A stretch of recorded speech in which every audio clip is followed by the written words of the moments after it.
You recently took a big risk and decided to become a full-time artist.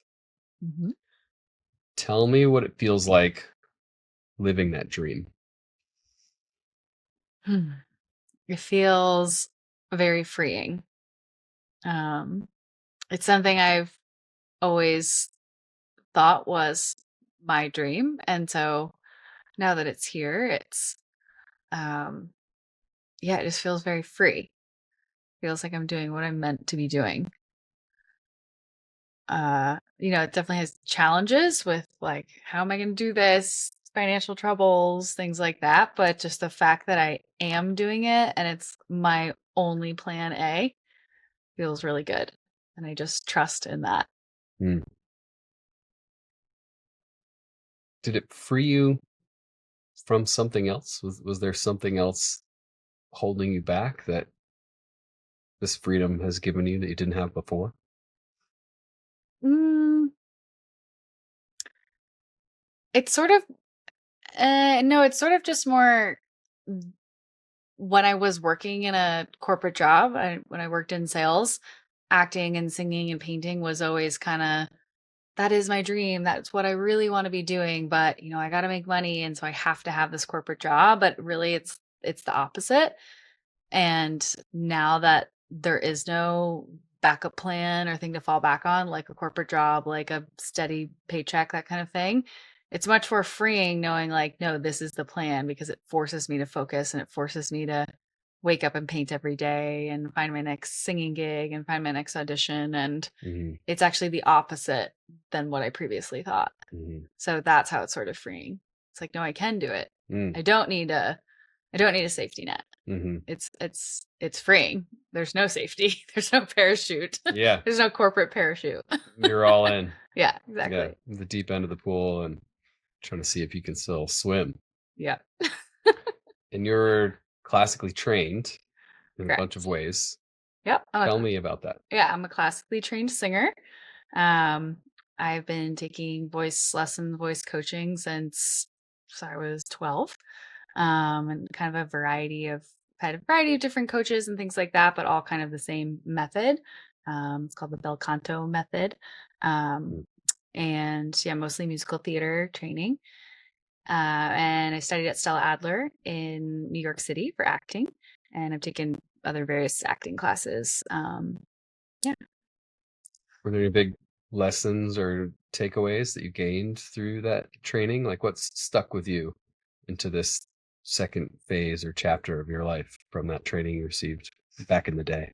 Back in the day. A lot. I mean, singing, it's just wonderful because I take lessons now, but not as regularly as I used to, but I have the technique so I can just sing a song without warming up. It's like it's a muscle training. It's Mm. like skiing or riding a bike. When we've trained those muscles for a really long time, you can just use it and use good technique and be okay and not hurt your voice. And it's kind of like any sort of exercise form, if you want to use that analogy, and that you just need to keep those muscles moving, keep it healthy, keep using it, Mm. use it, you lose it, kind of thing. Yeah, So classic. yeah. So having that technique just vocally is great. um, with acting, I feel like I don't know. There's been so many experiences with acting, whether it's in a show or different teachers I've had, mentors I've had, directors I've had. There's lots of different lessons. I've met so many cool people from theater experiences. So it's hard to sort of think of one. But I'd say probably my training at Stella Adler sort of had the best, like I would say, mental impact on me. Mm. Like shifted your mentality, Yes. gave you a different new perspective that was an improvement, or what did you gain from that? Yeah. So with Stella Adler, I had this, she was my technique teacher, professor. Um, it's called the Doctor of Oxygen. It's Stella Adler's whole theory. And I remember it was the first day at the conservatory because I took it while I was working a 9 to 5. So I was taking acting classes at night in a, I think it was a semester program or maybe 2 semesters. And it was the very first day and it changed my life, what this teacher said. And she basically started on this story of when you're born, when you come out of the womb, you take a big breath in, you breathe in life. Life has begun, truly. And you're breathing in oxygen. You're gasping for air as you come out of the womb and you're just breathing everything in. And you start as, this little baby absorbing everything, breathing in the world, sight, smell, sound, everything. You're just this amazing little blob absorbing life around you, breathing it in. And in this state, Stella Adler, there's 2 types of people, dreamers and then realists. So when everyone's born, you're a dreamer. You're breathing, breathing in energy, life, learning, everything. And then sort of as you start to grow up, 3, 4, 5, 6, you start to learn rules and you start to learn no, and you start to learn fear. And what does fear do? Makes you hold your breath. And it's sort of as your life progresses, you start to learn where you are, how your parents shape you, everything that influences you. And unfortunately, a lot of people basically stop breathing because they get influenced by fear, influenced by society, what they should be doing, that kind of thing. Then you become a teenager. And that's when you first start to question your parents, question your role in society, question everything. And that's when in a lot of pushback, in a lot of stories, coming of age stories, it's like the young teen finds their way because they're finding their breath again, finding their voice again, that kind of thing. And so the whole theory is basically that you want to be the doctor of oxygen. You want to walk into an audition room or walk into a space and give people breath, give people life, give people energy, give that back. And it's so much more than even just in an acting space, because when you meet people, you can tell right away, are they a dreamer or are they a realist? Or do they feel like they're giving you breath and energy, or do they you clench up, make you clam up, make you not breathe, make you feel stifled around them. Like, people like that. You can probably think of someone like that right away. And so I've taken that with me, and I find myself, it was so funny because when I was in the conservatory, I was still working this 9 to 5, and I had this class, and I was like, oh my God, this changed my life. I was like, I'm living in New York too. I'm surrounded by people all the time getting influenced by energy. I remember going back to the next day, going into my corporate job, and I just felt myself locked up, not breathing, walking through the hallway, like through my little lights. Took your breath away. Exactly. Through my little cubicle, just like, I was just like, and then I walk it, then I'd, leave, and then I would get to the acting school, and it was all these like energy and fun. I was like, I felt home, And you can just catch yourself. When are you breathing? When are you living, giving life? And that's really been a big lesson. It's not just acting, but it's that's probably the biggest thing that I've taken with me. That's a wonderful anecdote. So many cliches could be tied to that, like a breath of fresh air, or taking your breath away is supposed to be a good thing, like a beautiful person experience. But every time you jump into a body of cold water, you have that autonomic nervous system trigger, like, oh, fight or life. I'm gripped. I'm white knuckling through this experience. Exactly. And you don't want to, show that you're stressed and white knuckling your way through an interview or whatever that process may be. Exactly. Yeah. And I mean, a lot of it takes it to acting. So it's like when you walk into an audition room, you want it to be like life or death. Like, you need to give them the oxygen. Like, they need to feel so reinvigorated by you. Like, you get hired, that kind of thing. But it can be taken into anything you do. That's how you want to make people feel, that you are giving them oxygen. You're saving their life or whatever it is, the stakes are high. That's such a wonderful learning experience. Yeah. Do you have any other favorite kind of quotes or words of wisdom that you've gained on your path? I heard one recently that was sort of related. Intuition speaks in statements. Anxiety speaks in questions. Mhm. It's kind of the same thing. Like Mhm. intuition, you're breathing through it. You're like, Facts versus yes, fear. yeah, exactly. Mhm. And Mhm. anxiety speaks in, what if? Oh no, what if this happens? Da, da, da." You just clench up already, and it's like Mhm. it's right there. Mhm. Mhm. Yeah. It's a good little snippet, definitely. There's so much of that in our world right now of the facts versus fear, and Hmm. depending on what rabbit hole or algorithm you're tuned into, you're going to get a certain amount of information that you can either decipher as this is my cold, hard, rational reality that I'm accepting to be the truth, Hmm. or I'm going to be potentially afraid of a hypothetical fear, a plausible reality. Yep. Most of the time, we're afraid of things that don't actually exist, or regretful of the past, or afraid of something that has not happened in the future. And it's always a good lesson just to be present, I suppose. Yeah. For sure. I really, really appreciate having this moment with you, being present with you. Me too. And, I always want to put you first. You're the love of my life.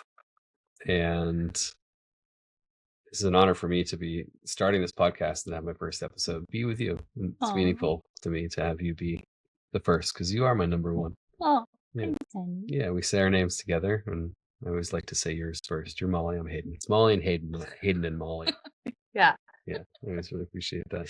Yeah. Yeah. So it's a big unknown for us in a way because we're gonna get married this year, and there's so much on our plates coming up, and seems like everything could be a risk entering the unknown with all these things, but it also feels really right. And I know personally I've never felt so satiated and stable and calm, and have never been so self-assured that Mm. everything is just right, that I'm on the path, and this Mhm. is where I'm supposed to be. And that's a really good feeling.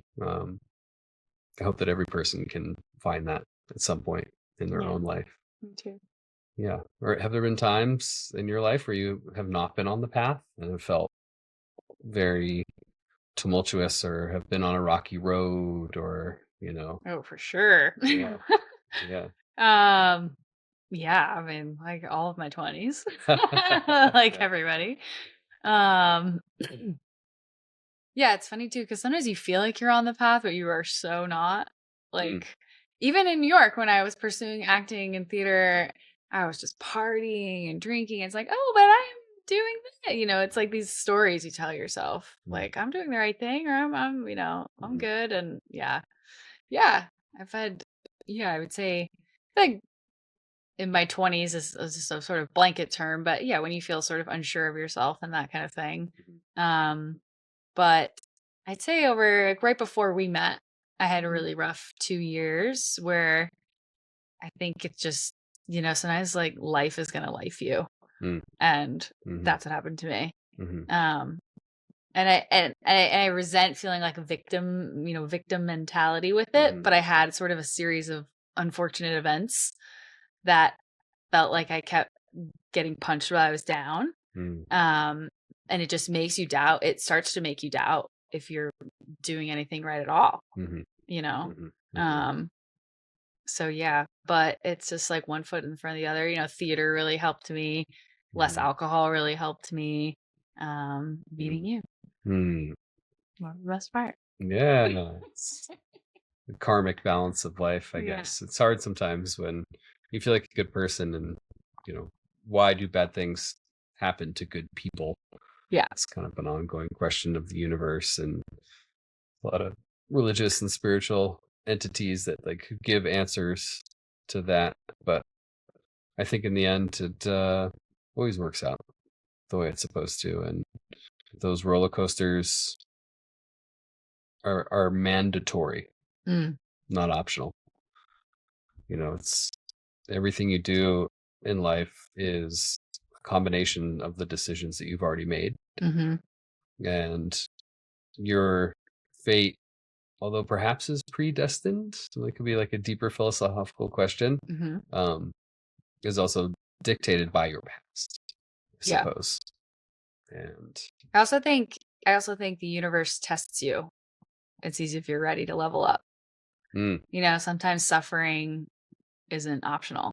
hmm you know, sometimes to reach the next step, you have to go through it, Yep. you know, and the universe, tests you. I think it's like, if you're ready for a higher vibration, you know, are you going to rise up in the times of tumultuousness and trouble, or are you going to, you know, dig down harder? So I don't know. I do feel like I was being tested, and I couldn't understand it during it.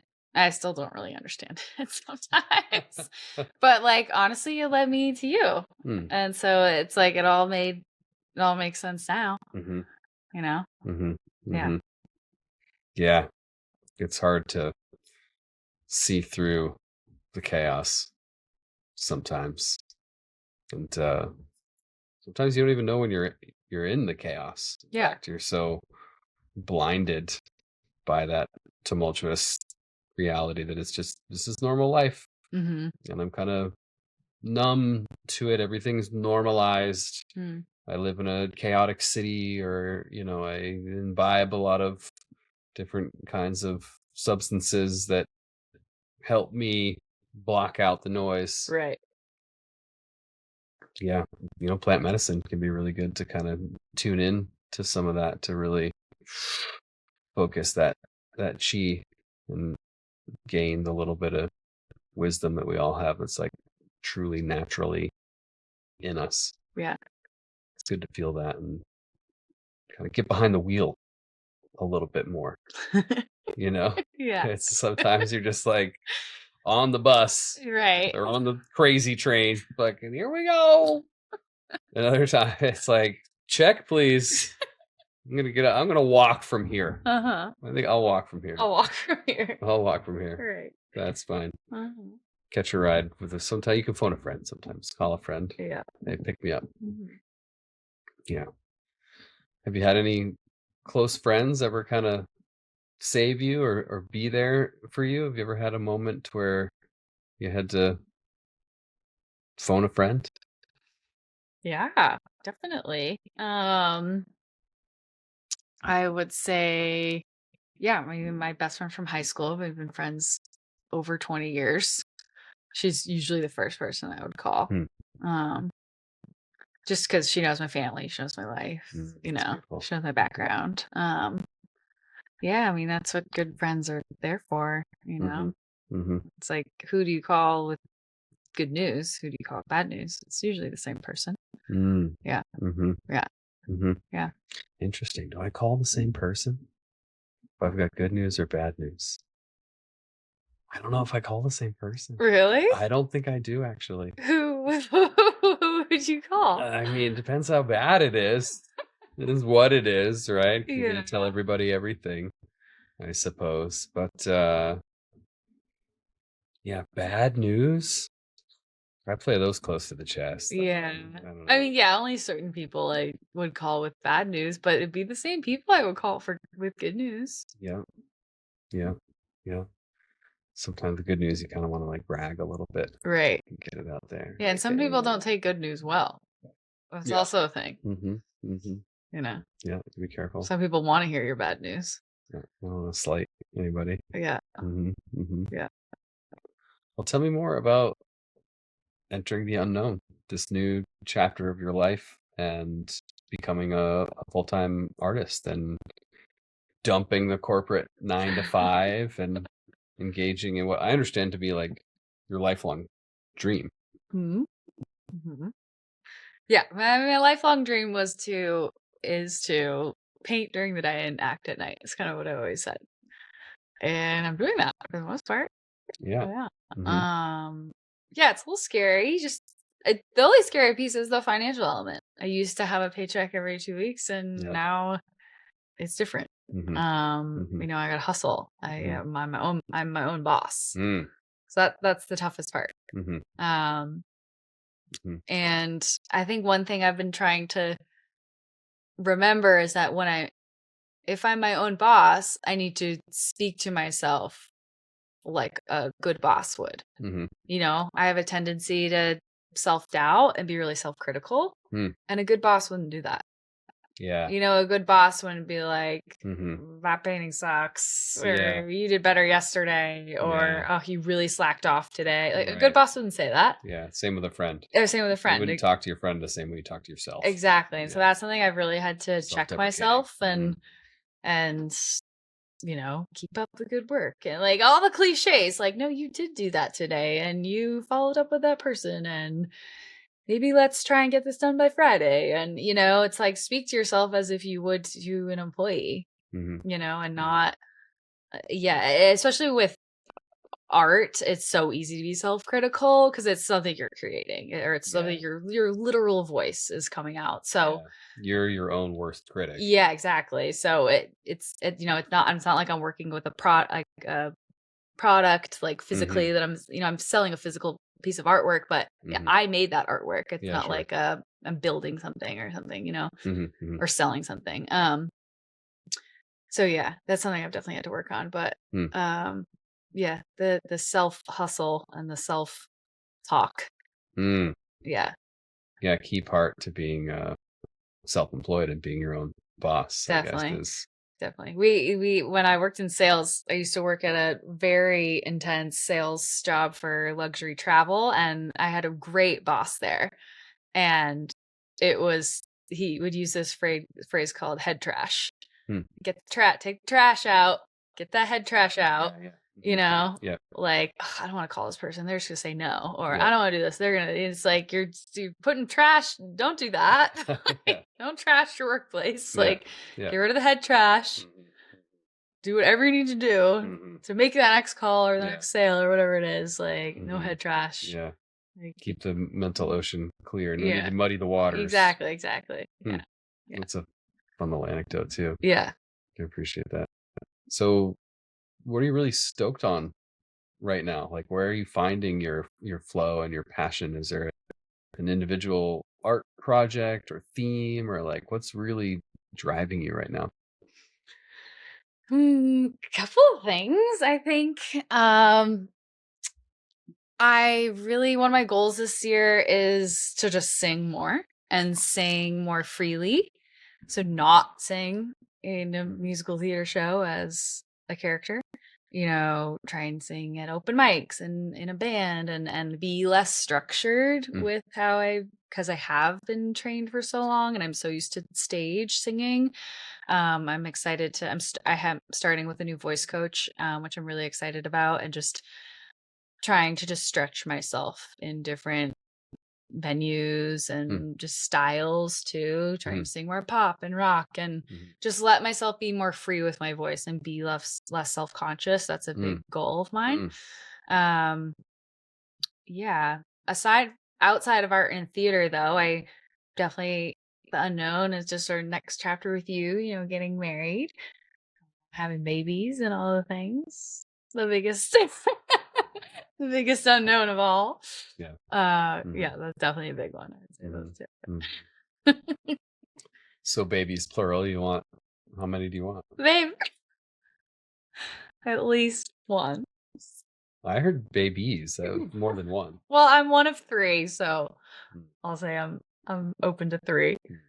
Okay. Well, like we got to do our part to repopulate the planet. So Yeah. Yeah, you have to at mhm. least double what you have. Yeah, Yeah. we'll talk about it later. Well, I'm appreciating your little anecdotes, and I kind of know the answer to this one already, but I want to ask you anyway. What is a favorite piece of advice you've been given, and how's that shaped your life? Mm. My favorite piece of advice has been from my dad. He always said this to us growing up: wherever you are is the best place to be. Mm, And yeah, I've taken that with me for a really long time. It embodies so much so simply. yeah. My dad is the eternal optimist. Hmm. He was kind of the guiding sort of like moral compass of the family. He was Hmm. definitely very much taught us right and wrong and Hmm. leave it better than you found it. Hmm. And just Hmm. wherever you are is the best place to be. It just Hmm. means make the most of every situation Mhm. This is the best place to be is right here talking to you, Yeah. and Yeah. make the most of it, and yeah, make it memorable, give it life, and if it's somewhere you really don't want to be, it's just even better advice, because Mhm. just making the best out of a less desirable situation. Mhm. Yeah, it's simple, and I also think it's saying it's the best place to be Mhm. is important, because it's like, no, this is the best. Mm. I'm having the best time. This is Mm. the best place. I don't want to be anywhere Mhm. else. I want to be right here, because it also teaches presence Yeah. and just making the most of it. And because if you're just like, oh, I don't want to be here, I want to be over, I want to do this, Yeah. I'm gonna go walk the dog, I wanna do Grass is always anything. greener. Grass is always greener. It's like it teaches presence and Mhm. optimism and Mhm. you know pushing through kind of in Mhm. Mhm. tougher times. Yeah, it's a practice in, like, mind control Yeah. almost that, like, the placebo effect is real because Hmm. if you believe it to be the best place and the best time, it is the best place and the best time. But Right. if you don't believe that, if you don't authentically, genuinely think that right here, right now is the best, it's not, Right. and it won't be. And you have to like honor that. It's kind of like we were talking before with the trials and tribulations of life and riding that roller coaster. And um, you need to appreciate the worst hardest moments of your life Mm. as valuable life lessons that Right. strengthen you Right. and will help you become a better person for the future. And those lessons will be shared with your family and your children, your wisdom that you've gained from those moments that were the best in your life. Yeah. Will things will be able to really honor that, Yeah. you know. When I broke my neck on the summit of Half Dome in Yosemite National Park, it was tragic and catastrophic for me in my life. And I remember thinking my life was over. I cried and I was in a lot of debt. And it took me quite a while to come to the realization that I even told people, and I think I've told you this before, maybe not, but at that time, and I certainly remember it still in this way, that that was the best thing that ever happened to me. Mm. The reasons I was there and what drove me to that point and how I had that accident Hmm. were really ego driven and self centered and dangerous. And I'm really lucky I didn't die. And I needed that life lesson Yeah. to pull me back from the edge. Yeah. And the fact that I almost died and got really hurt and went into debt and had a lot of work to do to recover from that, literally, figuratively, physically, mentally, emotionally, spiritually, financially, Right. those five fingers of health, like I always say, um, helped shape me to the person that I am today. Mm. And I believe that to be really valuable for everybody, that you have to believe that where you are is the best place to be. Yeah. I think, yeah, if with any tragedy or horrible experience that I've been through, there's in every single instance I can think of, they've always had a lesson or a silver lining. And also, even with your other injury, if you didn't break your back, we would have never have met. This is true. This is true. So, Mm. Well, on that note, I'm looking forward to entering the next unknown chapter of my life with my betrothed, my beautiful wife to be, Molly. Salute to long life and good health. cheers. And we're back. And we're back. I just can't get enough of you. You had wanted to ask me some things, and I'm here for it.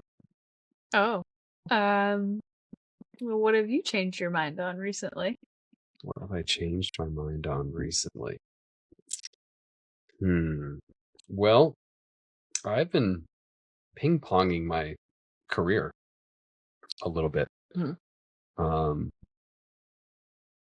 a little bit of backstory that I was a professional chef for a long time, also a professional paragliding pilot, instructor, tandem pilot, a bit of an entrepreneur. I had a kombucha company, worked privately as a private chef as well. Now you're my private And chef.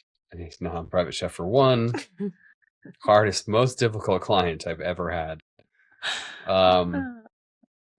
And yeah, with our soon to be union, I've kind of oscillated between thinking I need that classic 9 to 5 stability and the paycheck and the health insurance for the kids and what is typically done and known as like the safe bet. And I thought at one point I was going to become a commercial airline pilot. Hmm. And I started working towards that goal. And I dove in to the deep end. As you do. Full steam ahead. Yeah. And changed my mind about it because although there is a safety net that comes with that money and that stability, I just know that it's not me and that I can't work for a corporation that way and be healthy and be fulfilled.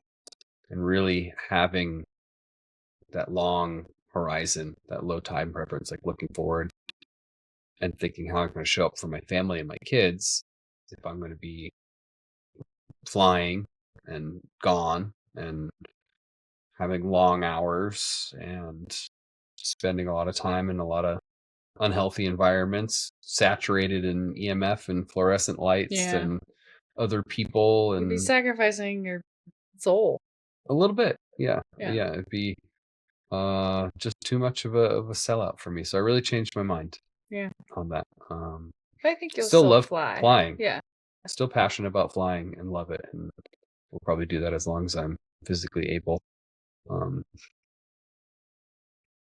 yeah, that was one. Is there anything that you've changed your mind on recently? Oh my god, what haven't I changed my mind? Over the last 3 years, I've changed my mind pretty much on everything. Every lunar cycle. I think recently, since we are considering having babies, I've really been starting to do my research on just what that happens with my body and how I want it to go down and all the things. And we have a lot of close friends that have done home births. And if you had told me 10 years ago you'd be considering home birth, I'd be like, what in the woo-woo heck have I become? But that is something I've really changed my mind on. Or I'm really just starting to educate myself. And changing your mind starts with education. So I've really been diving into just what hospital birth really means and just sort of like the practice that comes with it and expectations and the experience versus what I could expect and experience with a home birth and seeing which of those two options aligns with what I want and what we want. And so now, I'm really strongly considering home birth, which is just wild and still very scary. But I just think the more I learn about it, the safer I feel. And and also just the more I learn about the medical system to women in the birth setting. And, I don't want to, like, I have a choice. I don't have to do that, and I'm saying not all experiences are bad, but, I, I want to make as an informed decision as I can for my body and my baby. So, that's definitely been a very new, unknown chapter I've been exploring and changing my mind about. Yeah. How exciting. Yeah. All of those unknowns again are just they can be so positive. It's such a fun, rewarding, enthusiastic thing that you're looking forward to, and it's like a loving, joyful experience. Or it can be like a negative, fear-driven, bad association thing, and it's such a tell of the times and our cultures that, like, depending on what sphere of influence you're in, and again, your algorithm of propaganda you're absorbing or the books you're reading or the people you're talking to can really give you that like exciting, enthusiastic, positive feeling about an experience that used to be completely unknown, something you used to be afraid of and used to think was dangerous Right. or bad, or you were skeptical of it because it's a, woo-woo, hokey, witchcraft, Right. dirt floor in a shack in Alabama. No offense to my Alabama friends, Right. but Yeah. Yeah, I mean, I just feel like birth itself is so scary to women, to most women. mhm, I mean, I'm mhm, speaking generally, but mhm, it's the most physically intense thing a human being can go through. mhm, That's a natural thing, not like an accident, obviously. Um, and you don't know it till you've done it. mhm, And it's like, yeah, it's why wouldn't you want to be as informed as possible? mhm, Uh mhm, it's so intimidating, mhm. you know? It's wild and anything can happen. It's like walking into an audition room. Like literally Yeah. anything can happen. You open the door and it's unknown in there. You're just like, and you also can be as prepared as you can possibly be about it, and it will never be what it will never be what it actually is, you know? It's like plant medicine too. You can prepare as much as you want for your journey, but it's like your mind, Expectations. yeah, it's the universe has got another plan for that, Mhm. So it's also about trust, self-trust, and feeling confident. No, this is my plan. These are my choices because of the knowledge I have, and trusting yourself and with your partner, obviously too. That's a big help. I'm very excited. I really want to catch our child. That would be I cool. don't know if we'll do the water birth Yeah. but I want to, like, yeah, Catch I'm you. ready. Yeah, I got it. Like a football or something. Football? Like I won't drop it. You better not. I won't drop it.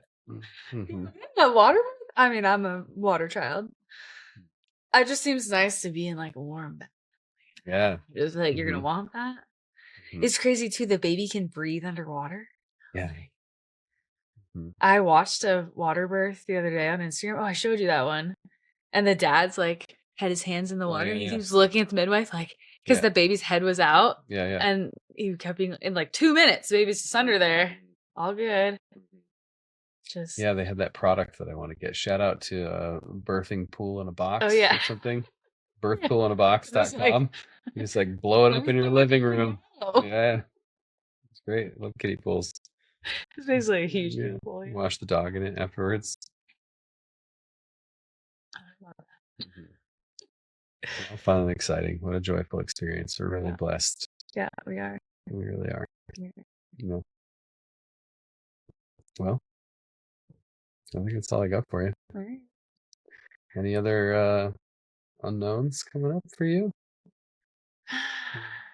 Parting words of wisdom?